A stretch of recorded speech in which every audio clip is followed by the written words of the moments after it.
마태복음 23장 23절 제가 읽습니다. 화 있을진저 외식하는 서기관들과 바리새인들이여, 너희가 박하와 회향과 근체에 11조를 들이되 율법에 더 중한 바 의와 인과 신은 버렸도다. 그러나 이것도 행하고 저것도 버리지 말아야 할지니라. 아멘. 화 있을진저 재앙이 있을 것이다. 심판이 있을 것이다. 어떤 것 때문에 심판이 있을 것이냐 하면 율법에 더 중한 바 의와 인과 신은 버리고 그리고 박하와 회향과 근체 11조를 드리는 일 때문에 그렇다. 그렇게 말씀합니다. 화가 있을 것이다 라고 주님께 선포하신 것은 근엄한 심판, 아주 엄숙한 심판을 선언하는 것입니다. 단지 외식하는 서기관들과 바리새인들에게만 말씀하신 것은 아니고 본질적으로는 외식하는 서기관들과 바리새인들이 하는 행동을 하고 그러한 삶을 사는 모든 사람들에게 해당되는 것입니다. 당시 유대인들의 지도자들이었던 서기관들과 바리새인들은 외식을 했는데 그런 외식 가운데에 이 알맹이와 이 알맹이를 담고 있는 겉껍질 그릇이 있다 그러면 물론 내용물하고 내용물을 담고 있는 외형, 외피도 다 중요하죠. 중요하지만 실제로 어떤 것이 더 중요하냐 그럴 때는 내용물이 더 중요할 수밖에 없는 것입니다. 내용물이 중요하죠. 우리로 사람으로 한다면 사람은 육체와 영혼으로 되어 있습니다. 혹은 다른 걸로는 영과 혼과 육으로 되어 있다 이렇게 말하기도 합니다. 사람은 영혼과 육체로 되어 있는데 육체 중요합니다. 육체가 중요하죠. 육체의 소욕도 중요합니다. 배가 고프면 살 수 없고 배가 먹지 않으면 살 수 없어서 배가 고프면 음식을 섭취하고 먹습니다. 사람이 피곤할 때는 쉬어줘야지 쉬어주지 아니하면 마음도 지치고 심지어 병들게 되어집니다. 마음이 속한 부분은 영혼에 속한 부분이 되겠지요. 정신이 속한 부분도 육체인 이 두뇌하고 연결되어 있지만 더 본질적으로는 영혼에 속한 부분이다. 그렇게 말할 수 있습니다. 그럼에도 불구하고 영혼과 육체 가운데 무엇이 더 중요하냐 그럴 때에 영혼이 더 중요한 것은 당연한 일이 되어집니다. 그것처럼 하나님의 말씀에 있어서도 중한 부분과 덜 중한 부분 다 중요하긴 한데 중요한 부분과 덜 중요한 부분으로 나누어서도 설명할 수가 있습니다. 물론 덜 중요하다는 것이 안 중요하다는 것은 아니라 중요한데 어떤 것을 이루는 근원적인 기초가 있다 하는 것입니다. 과정과 결과로 설명하면 좀 말이 좀 난해하고 어려워지는 측면이 있지만 일부 이해하기 쉽게로는 과정과 결과라 이렇게 설명하는 비유도 적절할 수 있는 부분이 있습니다.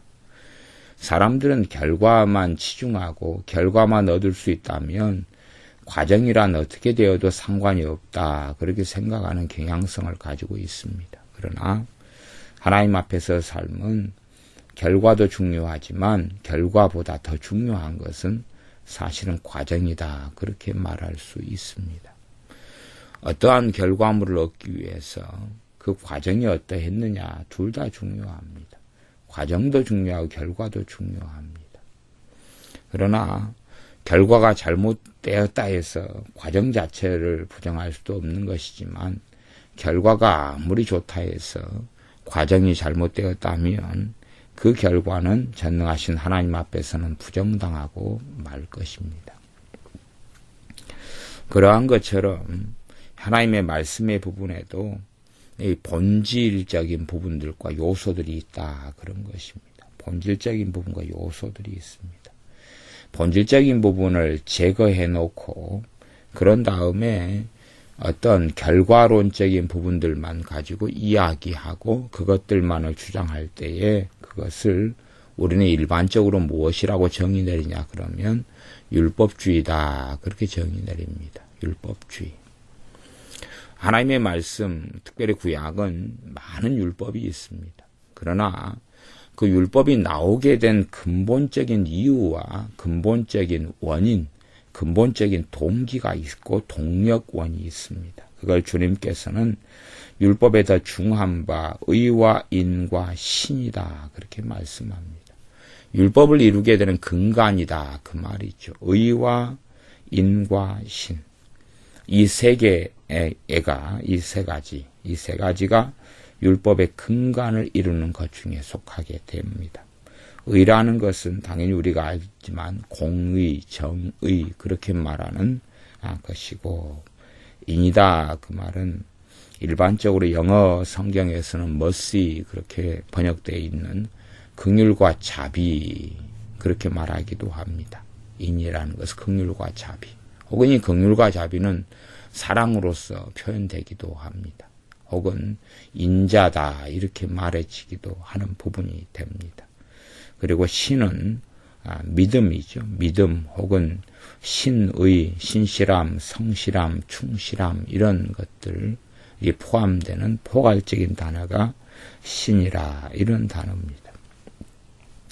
그런데 율법에 더 중요한 인과 의와 신의 바탕에서 무엇이 나오고 결과론적으로 나오냐 그러면 박하와 회향과 근체 11조라는 어떤 한 가지가 나옵니다. 박하와 채향과 근체 하는 것은 우리 한국식으로 이야기하면 텃밭인 것입니다. 텃밭에서 가꾸고 기르는 그러한 야채, 고추라든지 상추라든지 아니면 가지라든지 그런 텃밭에서 키우는 그런 어떤 면에서는 좀 보잘것이 없는 이런 소득이 별로 되지도 않고 그렇게 이것을 통하여 11조를 냈다 그래도 별 볼 일 없는 그런 것에 속하게 됩니다. 우리가 이런 텃밭 같은 데서 간혹 키우기도 하는 것이 호박 아닙니까? 그러면 호박이 주렁주렁 매달려서 한 20덩이가 매달렸다 그래도 거기에서 11조라 그러면 2덩이죠. 2덩이. 우리 교회 근처에는 큰 시장이 있어서 이 서시장이나 또 서시장과 연결되어진 교동시장이나 이런 시장을 가면 그냥 호박 한 덩이에 쉽게 1,000원 주고 살 수 있다 그 말입니다. 그럼 2덩이에 봐야 2,000원에 불과하죠. 또 물론 호박이 좀 잘 익어가지고 덩치가 커졌다 그러면 한 3,000원, 5,000원도 받을 겁니다. 그러나 2덩이에서 한 덩이 5,000원 한다 해도 10,000원 정도밖에 안 되죠. 이 정도 보잘것이 없다 그 말이에요. 그러나 이제 이 바리새인 서기관들은 어떤 것을 굉장히 중요시 여겼냐 그러면 11조를 중요시 여겼는데 11조 가운데서도 어떤 11조냐 그러면 박하와 회향과 근체 11조 같은 것도 중요시 여겼습니다. 그래서 이 사람들은 박하와 회향과 근체 11조를 드리기를 자신들은 좋아했고 원했고 그리고 심지어는 다른 사람들에게도 박하와 회향과 근체 11조를 드리도록 가르쳤다 하는 것을 알 수가 있습니다. 그러나 문제는 뭐냐 하면 이들이 삶 가운데 참으로 우리가 신경 쓰기 어려운 11조. 우리가 월급에서 아니면 큰 목돈에서 11조를 떼는 것. 물론 그건 꽤 어려운 일에 속하는 경우도 많습니다만은 그런 것은 우리가 고의적이지 않는 한은 신경 쓰기가 아주 쉽지요. 그러나 우리 일상사에서 벌어지는 이러한 소소한 것까지도 11조를 하나님께 드려야 한다면 참 어려운 일이 될 겁니다. 우리는 고추 같은 것을 화분에다가나 아니면 텃밭에다가 많이 키웁니다. 특별히 우리 동네는 좀 더 그런 경향이 있지요. 그러면 그 고추에서 11조를 따서 계산해서 내고 드린다 하는 것이 사실은 얼마나 불편하고 번거롭고 쉽지 않은 일이라는 것을 우리는 압니다. 그런데 이 바리새인들과 서기관들은 이러한 정말로 소소한 것까지라도 11조를 내는 것을 좋아했고 중요시 여겼습니다. 근데 문제는 뭐냐 하면 이것은 중요시 여기지만 율법의 더 가장 중요한 율법의 기동 같은 것, 율법의 기초석 같은 것, 그것은 의와 인과 신인데 이건 버렸다 하는 이야기입니다. 주님께서 얼마나 명백하게 밝혀내시는지 이것에 대해서 너희가 소홀히 했다, 등한히 했다 그렇게 말씀한 게 아니라 버렸다고 말씀합니다. 소홀히 하고 등한히 한 게 아니라 버렸다. 그렇기 때문에 화가 있을 것이다 라고 주님은 선고하고 계시는 것입니다. 화가 있을 것이다. 그래서 이들의 특징은 다 전반적으로는 외식입니다. 외식. 그렇기 때문에 앞에서 본문들도 그렇지만 오늘의 본문 23장 23절도 화가 있을진저 외식하는 서기관들과 바리새인들이여 외식을 말씀합니다. 외식이라는 것은 겉과 속이 다르다 하는 거지요. 이중성이죠. 이중성. 위선이다 이런 말로도 표현할 수 있습니다. 위선을 떤다. 겉과 속이 다르다. 이중적이다.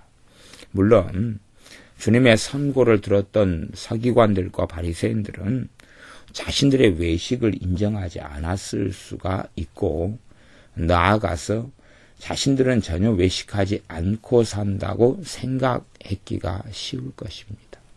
그런 것처럼 현 시대를 살아가는 신자들의 경우도 자신들이 외식하고 있어도 외식하고 있다는 것을 자각하지 못하는 경우는 아주 많습니다. 아주 많습니다. 그렇기 때문에 사실은 이 외식에 대한 말씀은 쉽지 않고 굉장히 어려운 말씀이다. 그렇게 말할 수도 있습니다. 예를 들어서 교회들마다 어지간한 교회는 다 찬양대나 성가대를 둡니다. 그러면 저도 이제 이 성가대 소프라노 또 알토, 테너, 베이스 그렇게 네 가지로 주로 구성되는 이 성가대 그런 성가대라는 걸 저도 몇 년간 교회에서 이 청년 때부터 또 그전에는 중고등부 다닐 때부터도 저도 성가대를 해왔는데 성가대를 그렇게 몇 년씩 하면서 생각하고 느낀 건 그렇습니다. 성가대라는 것이 유감스럽게도 하나님 보시기에 찬양하는 것보다는 모여있는 회중들 때문에 곡을 선정하고 찬양하는 그 위선적인 모습을 제 자신이 행할 수밖에 없었고 또 지휘자부터 시작해서 모든 성가 대원들이 그렇게 오랫동안 해왔습니다. 그러나 그것이 너무 익숙한 행위고 행동이기 때문에 그것이 위선이라는 것을 우리들은 다 알아채지 못했다 하는 것입니다.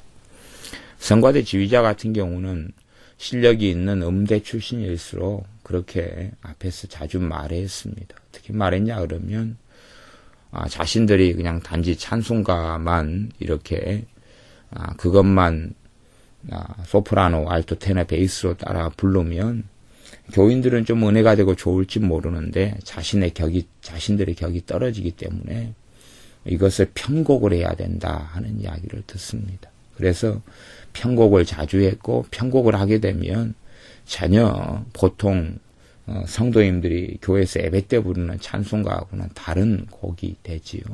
그러면서 이제 우월함 또 성가 대원들의 음악성의 우월함이나 아니면 지휘자의 어떤 실력을 드러낼 수 있는 이런 방향성으로 곡을 선택하고 편곡하는 일들이 많이 있어 왔습니다. 실제로 성가대에서는 사람들도 웃는 연습을 자주 해왔죠. 교인들이 볼 때에 웃는 모습을 보여야지 은혜스러운 모습이다. 그러면서 옷을 입는 복장부터 시작해서 모든 것을 그렇게 해왔던 것을 기억합니다. 사실은 그것이 다 외식적인 한 부분에 속하는데 그러한 것들에 대하여 너무나 익숙해졌기 때문에 성가대를 하는 오랜 수년 동안에 그러한 것을 전혀 자각하지 못했습니다. 오히려 그렇게 열심히 성가대에서 봉사하는 것이 주님에 대한 충성이고 예배를 잘 수종드는 것이라고 생각을 했었습니다. 그러다가 이제 성가대를 마치고 이제 좀 더 객관적인 눈에서 성가대를 바라보고 또 그렇게 하면서 그런 관련된 책들을 좀 읽고 그러면서 또 말씀을 통해서 자각하고 깨달으면서 이것이 외식에 아주 익숙해진 모습 중에 하나구나 하는 것을 생각할 수밖에 없었습니다. 그런 것처럼 또 교회가 지금은 시스템상에서 셀교회 같은 것이 많이 만들어졌는데 셀교회가 많이 만들어지면서 쉐어링이라는 것을 참 많이 합니다. 쉐어링이라는 것은 자기가 말씀을 통해 깨달은 것을 서로 나눈다 하는 것이죠. 그래서 어떤 이 구역 모임이나 셀 모임들에서 순모임들에서 자신이 깨달은 것을 서로가 나눈다 하지만 사실은 그 가운데 은근히 시기도 있고 질투도 있고 경쟁심도 있고 자신이 좀 더 다른 사람보다 더 신앙적으로 우월하다는 것을 드러내고 과시하려는 그런 욕구와 욕망들이 많이 있다 하는 것을 볼 수밖에 없습니다. 제 개인적으로도 큐티의 나눔의 모임에서 오랫동안 있었는데 큐티에 대해서 뭘 깨닫고 보고 아는 게 있다 할지라도 이것을 서로 간에 돌아가면서 나눌 때는 다른 사람에게 은혜를 끼쳐야 되겠다. 혹은 나는 깨달은 게 없습니다. 나는 큐티를 통해서 오늘 큐티를 통해서 별로 아직은 내게 별로 와닿지 않습니다. 그런 이야기를 한다면 모이는 멤버들에게 무시당하기 쉽고 과시당하기 쉬울 겁니다. 그런 것처럼 저도 그러한 선교단체에서 오래 있으면서 큐티 나눔의 모임에 참여하고 그렇게 큐티를 하다 보면 어느 때인가 제 자신의 모습이 위선적으로 변해가고 사실은 내가 어떤 성령 하나님의 도우심을 통하여 말씀을 통하여 내가 내 자신을 비추어 본 것도 아님에도 불구하고 더 탁월하고 더 그럴듯하고 더 사람들에게 보이기 위한 가식적인 내용의 큐티를 드러내고 자랑할 수밖에 없었던 그런 많은 때들이 있어 왔습니다. 그런 것처럼 우리는 정말로도 중요한 것을 중요하지 않은 것으로 그렇게 대체해버린 일들이 많이 있습니다. 주님께서는 이 박하와 회항과 근처의 11조도 중요하다. 그것도 중하다고 말씀하셨어. 이것도 행하고 저것도 버리지 말아야 한다. 그렇게 말씀하셨습니다. 이 11조 자체를 부정한 것이 아니다. 그런 이야기입니다. 11조가 교회 안에 없다면 아마 교회는 유지되지 않을 것입니다. 그래서 11조를 통해서 교회는 유지하고 11조를 통해서 목회자들은 생계를 유지하기도 하고 또 교회에 필요한 경비를 지출하기도 하고 교회가 필요로 하는 선교의 일에 헌금이 쓰이기도 하고 또한 구제하는 일에 헌금이 쓰일 수 있는 가장 기반이 되는 헌금이 11조가 되어집니다. 그렇기 때문에 박하와 회항과 근처의 11조를 굳이 주님께서 말씀하셨다기보다는 11조라는 부분에서 말씀하셨다 하는 기원론적인 부분을 생각해야 됩니다.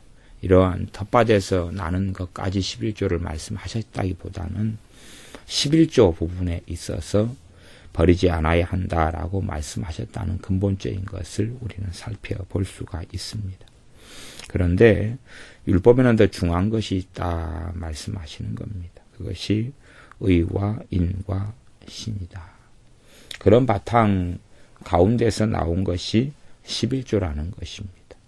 사실은 이 연관 관계까지 설명하기에는 좀 많이 복잡한 면도 있습니다. 그런데 근원으로 들어갈 때에 그러합니다. 그래서 주님께서는 어떻게 말씀하신 적도 있냐 그러면 너희의 재물이 있는 곳에 너희의 마음이 있다 말씀하시면서 사람이 하나님과 재물을 겸하여 섬길 수 없다고 하셨습니다. 우리의 재물이 있는 곳에 우리의 마음이 있다. 사람들이 내가 가진 소유가 다 하나님의 것이고 주님의 것입니다. 라고 당연히 고백해야 됩니다. 예수님을 믿는 사람들이 내 것은 내 것이고 하나님 것은 하나님 것이다. 그런다면 잘못된 길을 걸어가고 있는 것입니다. 필연적으로 주님을 섬기고 주님을 통하여 새 생명을 얻은 사람은 자신이 자신의 것이 아니고 또한 자신의 소유물이 자기의 것이 아니라는 것을 깨닫는 사람들입니다.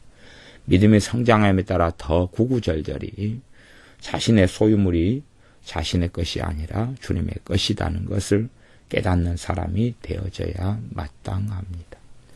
믿음이 성장해 갈수록 또한 주님을 바르게 믿는 사람들은 자기가 가진 모든 것이 주님의 것이며 심지어 자신의 생명이나 자신의 몸까지도 주님의 것이라는 것을 깨달아갈 수밖에 없습니다. 그런데 이제 자신의 소유물이 주님의 것입니다 라고 고백하면서 자신이 가진 것 가운데 10분의 1을 하나님께 드릴 수 없다면 과연 그 사람이 주님을 제대로 믿고 그렇게 제대로 자신의 생명이 주님의 것이라고 인정하는 사람이냐 할 때에 그렇다고 말할 수는 없을 것입니다. 단지 그냥 말만 그렇게 할 뿐이겠죠. 말만 그렇게 하느냐, 진실로 그렇게 하느냐 하는 것입니다. 물론 환경상 어떤 여자분이 예수를 믿는데 그 여자분의 남편이 불신자이고 또한 경제적인 어떤 여유도 없고 경제적인 이러한 자신에게 주어진 주권도 없어서 11조를 못하게 되는 일들은 많이 있을 겁니다. 근데 그런 경우는 어떤 면에서는 좀 예외적인 경우가 되겠지요. 그렇지 않고 내가 경제적인 주권이 내게 있고 내가 하나님께 드릴 돈이 있고 그럴 때는 필연적으로 그 사람이 자신의 모든 것이 주님의 것이다 하는 것을 나타내고 주님 앞에 자신의 믿음을 표현하는 가장 근원적인 것 중에 하나가 11조가 될 수밖에 없을 것입니다. 그러하지 내 임의적으로 내 것이다 주님의 것이니까 그럼에도 불구하고 나는 내 손에 움켜쥐고 있겠다라고 했을 때는 그가 주님을 바르게 섬긴다 그렇게 말할 수는 없을 것입니다. 그러나 그럼에도 불구하고 이 11조라는 것이 어디서 왔느냐, 이 11조라는 근원적인 것 중에 하나는 그럴 것입니다. 그가 참으로 주님을 신실하게 믿고 있느냐 하는 것이겠죠. 그렇게 말한다면 믿음에서 왔다 그렇게 말할 수 있습니다. 또한 인으로 설명한다면 인을 자비와 긍휼로 이야기했다 그랬죠. 구약시대로 이야기하면 제사드리는 제물을 통하여 속죄제의 어떤 제물의 부분, 속건제, 또 소제, 이러한 제물들, 특별히 속죄제나 속건제의 많은 제물들은 거제라는 방법으로 하나님께 드리면서 대제사장 집의 사람들이나 제사장의 사람들에게 음식, 그들의 식물로 주었습니다. 그렇게 11조를 바치지 않고 드리지 않고 헌금을 하나님께 내지 않고는 이 하나님의 성전이 혹은 제사장 제도가 유지되지 않았고 그리고 하나님 백성들 가운데 하나님 말씀을 전하고 하나님 말씀을 가르칠 사명을 받은 사람들이 그 자리를 유지할 수 없어 왔습니다.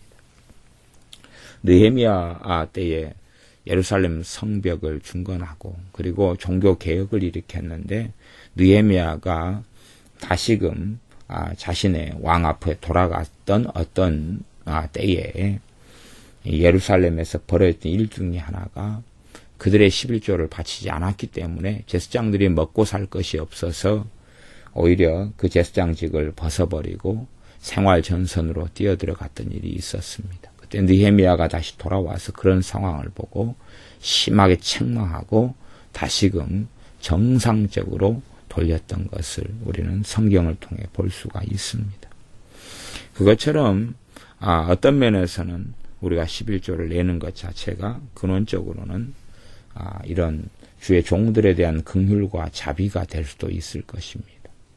그것이 교회를 유지하고 신앙을 유지하는 것이죠. 또 나아가서 그것이 의가 될 수 있을 것입니다. 올바로 하나님 앞에서 행하는 삶이 의인데 어떤 면에서는 이 11조라는 것이 하나님 앞에서 바른 의로운 삶을 사느냐 하는 것을 시험하는 시험대 중에 하나가 될 것입니다. 정말로 그가 하나님을 신실하게 따르느냐, 그것이 의로운 삶이지요. 신실하게 하나님을 따르느냐 할 때 하나님께서는 여러 가지 규례와 명령과 또 구약에서는 절기들을 통하여서 그들의 의로움을 하나님께서는 보시고자 했던 것입니다. 하나님 말씀을 따르고 순종하는 것이 있느냐, 이것이 그들의 인생과 삶을 통하여 하나님 앞에서 인정받는 의로운 삶이 되었던 것입니다. 그렇기 때문에 많은 어떤 계명들, 많은 말씀들은 이 의와 인과 신의 바탕에서 나왔던 말씀들이 되어집니다. 사실은 어떨 때는 이 계명들 가운데 결과론적인 계명들, 말하자면 우리 기둥은 똑같은데 기둥 위에 지붕은 좀 여러 가지 종류의 지붕으로 얹을 수 있잖아요. 나무 지붕으로 얹을 수도 있고 볏집단으로 지붕을 엮을 수도 있고 또 슬레이트로 할 수도 있고 슬랍으로 할 수도 있고 뭐 여러 가지로 할 수 있을 것입니다. 그런 것처럼 때로는 이 결과론적인 말씀들은 예외적으로 지켜지지 않을 때들도 좀 많이 있었습니다. 지켜지지 않았다 그런 이야기는 신실한 하나님의 자녀들이 이 결과론적인 말씀들을 어길 때도 있었다 그 말입니다.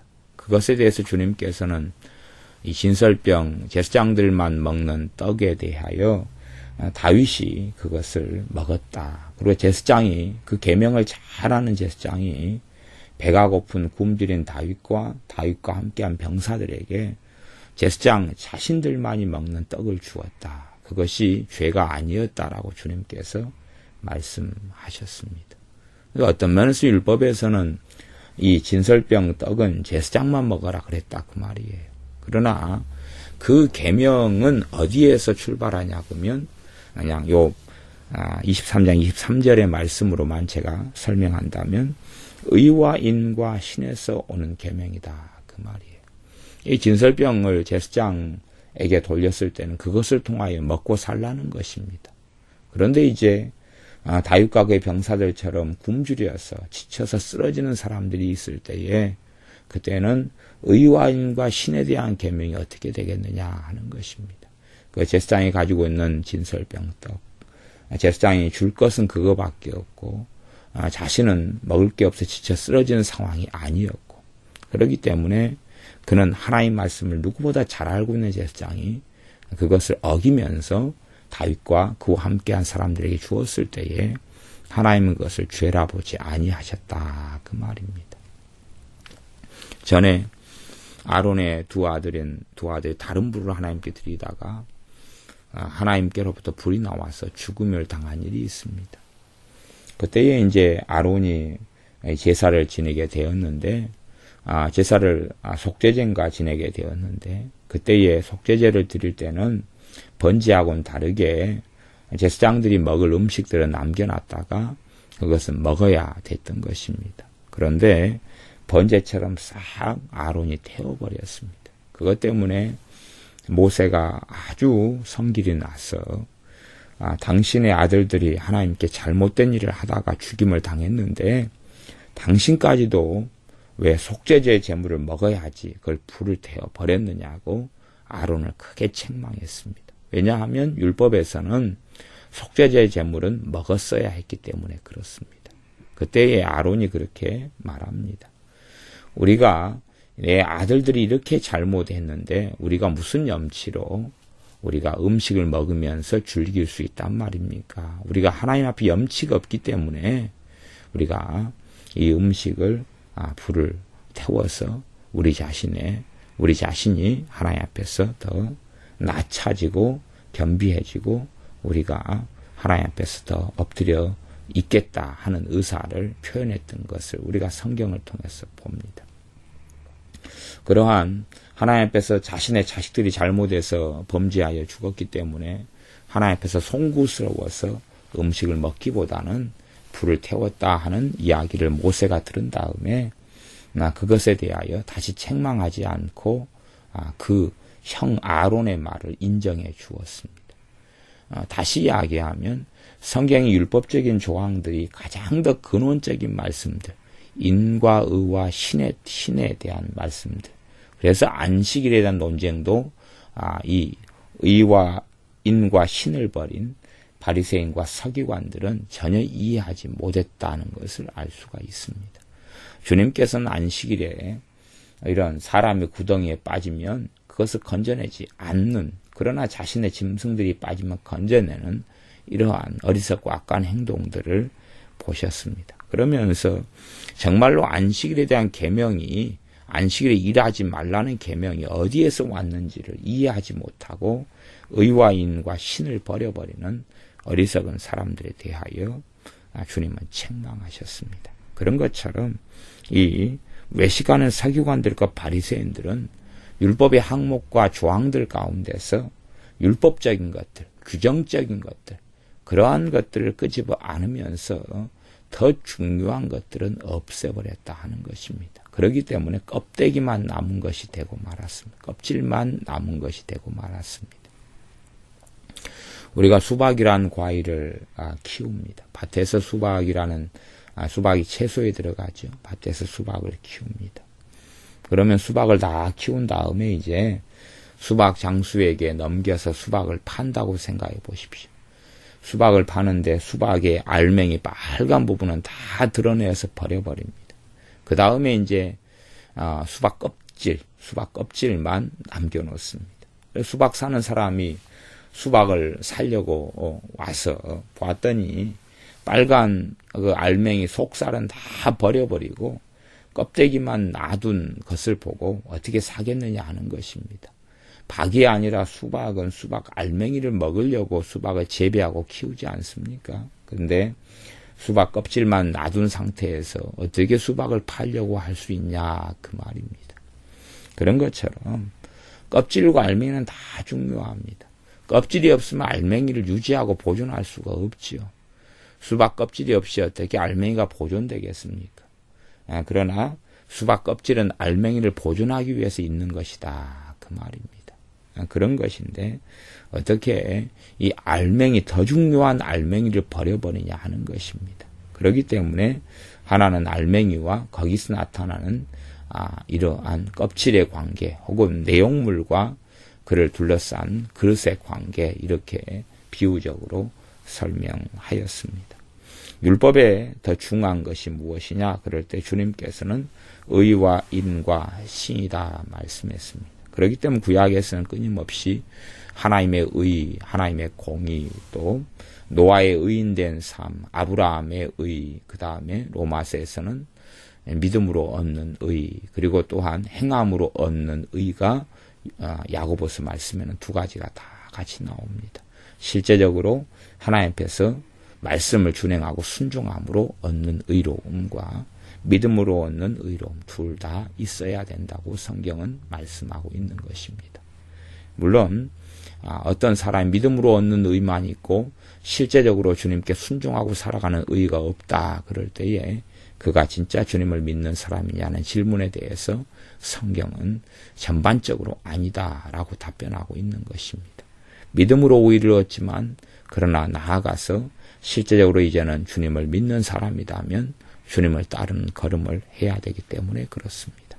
성경 끊임없이 이 의에 대해서 말씀하고 있어서 주님께서 마태복음 6장 33절에서도 너희는 그의 나라와 그의 의를 구하라 라고 말씀하기도 합니다. 하나님의 의를 구하라 하는 것이죠. 하나님의 의를 구하라. 하나님께 기뻐하시는 하나님의 말씀대로 순종하며 하나님을 기쁘시게 하며 하나님을 영화롭게 하는 삶을 살라 하는 것입니다. 그러나 이 외식하는 서기관들과 바리새인들은 하나님을 영화롭게 하는 삶을 살려고 하기보다는 자신들을 높이며 자신의 명예를 높이며 자신들이 영광스러워지는 길을 선택하고 말았습니다. 전에 어떤 분이 제게 와서 그런 상담을 한 적이 있습니다. 자신이 교회를 옮겨야 되겠다고 상담을 했습니다. 그래서 어떤 일이시냐 그랬더니 자기 교회에서 이 장로를 뽑게 됐는데 자신은 이제 안수집사님 다음에 장로님이죠. 본인은 안수집사님이었는데 자신이 몇 표가 안 나와가지고 장로님이 되지 못했다는 것입니다. 그래서 교회로 옮겨야 되겠다는 것이죠. 이유를 물어봤더니 좀 창피해서 그렇다는 것이지. 창피해서 그렇다는 게 첫 번째 이유고요. 두 번째는 교회 안에 장로님이 되신 분들이 자신의 입장에서 볼 때는 불법적인 방법으로 자신을 PR했고 광고했고 그리고 자신을 드러내서 자신은 표를 더 받을 수 없었다 하는 것입니다. 어떤 장로님은 표를 받기 위해서 일일이 전화를 다 돌리기도 했고, 아는 인맥을 동원하기도 했고, 또 어떤 경우는 목사님을 통해서 자신을 더 PR하기도 했고, 또 어떤 분은 주차장에서 이렇게 주차 관리를 하면서 사람들이 눈도장을 많이 찍었다 하는 것입니다. 또 그런 분을 시키기 위해서 목사님이 눈도장을 찍을 수 있는 일들을 또 자기가 신뢰하는 어떤 분들에게는 맡겨서 눈도장을 잘 찍어가지고, 그래서 그분들이 장로님이 될 수 있는 표를 많이 받았고, 자신은 소외되어서 그렇지 못했다 하는 겁니다. 그렇기 때문에 그렇게 자신이 소외된 교회에서 신앙생활을 다 할 수 없노라 하는 이야기입니다. 사실은 그것이 다 맞다 그러면 교회나 목회자도 문제가 되겠지만, 사실은 그분도 문제가 되는 것이죠. 어떤 직분이라는 것이 자신의 명예를 위해 존재한다면, 그리고 그것을 추구해 왔다면 이 사람이나 저 사람이나 할 것 없이 하나님의 영광을 위해 산 것이 아니라 자신의 명예를 위해서, 자신의 영달을 위해서 하나님을 이용하고 산 것일 수밖에 없다 하는 것입니다. 그것이 교회 안에, 우리 안에 스며들어온 외식이다 하는 겁니다. 그렇기 때문에 우리는 주님께서 말씀하신 율법에 더 중요한 의와 인과 신이 무엇인지를 살펴보아야 됩니다. 의와 인과 신이 무엇인지, 의와 인과 신이 무엇인지. WCC가 계속하여 진행되고 있습니다. WCC는 명백하게 배교하는 것이고 하나님께 등을 돌리는 것입니다. 또 WCC를 인정하고 앞장서서 나가는 목회자들은 배교자의 길에 서 있는 것이고, 또한 심지어는 그에 대하여 유화론적으로 WCC는 틀린 것이 아니다, 다른 것이다 하는 식으로 말장난하는 사람들도 악하고 악한 길에 서 있는 것입니다. 그래서 그러한 길로 나아갈 때에 그러한 지도자들의 말을 듣고 나아가는 교인들은 과거에 바리새인들과 서기관들이 걸어갔던 길을 그대로 걸어갈 수밖에 없고 멸망의 길로 결국은 갈 수밖에 없을 것입니다. 그러한 것을 보면서도 주님의 사람들은 그러한 사람들을 정죄하기보다는 그러한 사람들에 대하여 긍휼의 마음을 품어야 한다는 것은 변함없는 사실입니다. 그러한 사람들이 다시금 주님 앞에 돌아오기를 기도해야 되고, 그러한 사람들이 바른 진실과 진리에 눈을 뜨게 되기를 기도해야 됩니다. 단지 그냥 이 배도자들아 그리고 저주하고 욕하고 이 죽일 놈들아 저주하고 욕하는 것으로 그렇게 끝나서는 안 됩니다. 물론 WCC에 관여되어 있는 사람들 가운데 어떤 이들은 더 이상 돌이킬 수 없는 사람들이 있을 것이다. 저는 그렇게 생각합니다. 그래서 실제로 그들의 영혼을 위해서 주님께 기도할 때에 주님께서 과거 타락한 사울 왕에 대한 것처럼 더 이상 그들의 영혼을 위해 기도하지 말아라 라는 말씀을 충분히 하실 수 있는 사람들이 WCC에 관여한 사람들 중에 있다는 것을 저는 솔직히 생각하고 있습니다. 그럼에도 불구하고 대부분의 사람들에 대해서는 WCC에 관여된, 또한 그에 대해서 머무르고 따르고 있는 교인들이나 WCC에 관여되어 있는 교회 속에 신앙생활하는 대부분의 사람들은 무지해서 그렇고 또한 미혹에 사로잡혀서 그런 경우가 대부분이기 때문에 우리는 그들의 영혼을 위해서 탄식하며 주님 앞에 기도해야 됩니다. 그것이 주님께서 율법에도 정한 바 의와 인과 신이다 말씀하셨을 때 그것이 인이라는 것입니다. 긍휼이라는 것이죠. 긍휼. 이제 WCC나 NCCK 같은 사람들은 북한의 김정은 정권에 대해서 긍휼이라는 단어를 사용합니다. 그러나 그건 잘못된 것입니다. 북한의 김정은 정권에 대해서 긍휼을 사용해야 맞는 게 아니라 강제 수용소에 갇혀 있는 사람들에 대하여, 또한 짓밟히면서 자신이 원대로 살지 못하는 자유를 잃어버린 북한의 주민들에 대하여 인을 사용해야 되지, 북한의 정권을 돕는 식으로, 또한 북한의 정권의 하수인인 조구련 같은 조선 그리스도교 연맹 같은 그러한 가짜 기독교 단체에 대하여 인을 사용하거나 북한을 돕기 위해서 대학을 세워주거나 북한을 돕기 위해서 병원을 세워주는 그러한 긍휼과 인은 아주 잘못된 것입니다. 그것은 악인의 악을 부추기는 것이고 악인의 악을 방조하는 것이고 악인의 악을 돕는 것에 불과하지 그건 인이 아닙니다. 그러한 인을 NCK나 WCC는 주장하고 있는데 그러한 것은 인이 아니라 악이다 그러는 것입니다. 참으로 고아와 과부를 돌아보는 것이 긍휼이고 인이지. 또한 어리석고 악한 사람들이라 할지라도 주님께 돌아오기를 원하고 하나님의 말씀대로 너가 이웃을 사랑한다면 이웃을 견책할 것이다. 책망할 것이다. 한 뜻대로 참된 우리가 할 수 있는 긍휼과 인은 때론 책망하는 것이고 견책하는 것이고 그리고 꾸짖는 것 그것이 긍휼에 속하는 것입니다. 그래서 긍휼이 좋아 괜찮아 하는 용납하고는 다른 것이라는 것을 알아야 됩니다. 때로는 이 긍휼, 이 인이 용납의 형태로 나타날 수도 있지만 더 많은 경우는 책망의 형태로 나타날 때 오히려 더 성경에 맞는 긍휼이 되어진다는 것을 기억해야 됩니다. 율법 안에 또한 나아가 하나님의 말씀 안에서는 더 중한 의와 인과 신이 있습니다.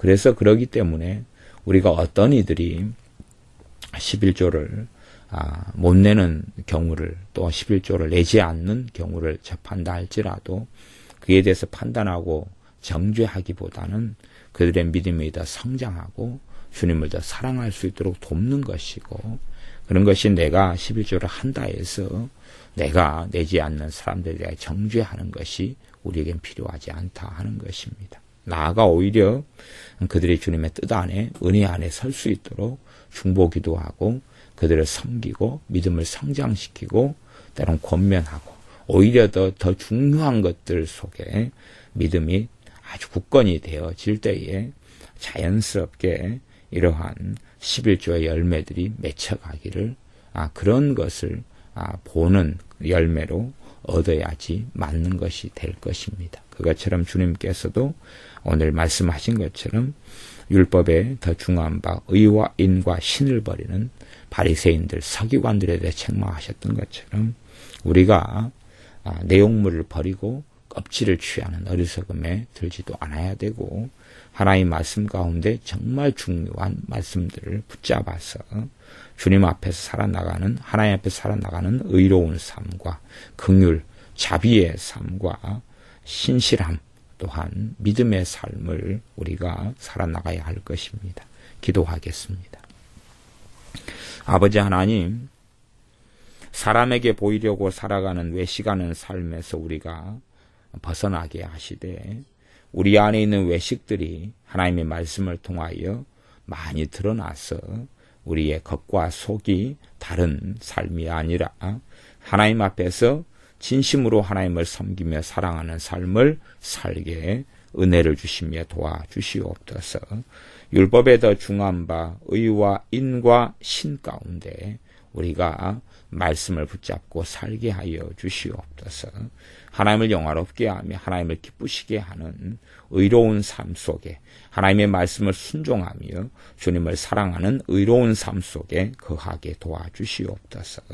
우리가 분별은 하지만 판단하고 정죄하고 비난하고 공격하기보다는 잘못된 길을 걷는 사람들에 대하여 기도하며 탄식하며 긍휼히 여기는 그러한 인을 가진 하나님의 자녀들이 되게 하여 주시옵소서. 우리가 사람은 다 신실하지 아니하며 또한 실제로 믿음 가운데 하나님의 말씀을 신뢰함 가운데 거하지 않은 경우가 많지만 우리가 하나님의 말씀을 신뢰함으로 하나님을 경외하며 하나님을 따라가는 신을 가진 자녀들이 우리가 되게 하여 주시옵소서. 더 하나님의 말씀을 통하여 믿음 가운데 거하여 하나님 보실 때에 믿음이 있다. 내가 너희를 볼 때 너희가 언제까지 그렇게 믿음이 없이 방황하며 언제까지 너희가 믿음이 이렇게 연약하여 있느냐 하는 책망을 듣지 아니하고 하나님 말씀을 통하여 하나님 아버지를 신뢰하는 믿음 가운데 신 가운데 거하는 우리들이 되게 하여 주시옵소서. 그러나 우리가 말씀 가운데 더 중요한 것을 붙잡고 나아가서 또한 버리지 않아야 될 것도 버리지 않고 양자를 다 붙잡고 주님을 따르게 하여 주시옵소서. 예수님의 이름으로 기도하옵나이다. 아멘.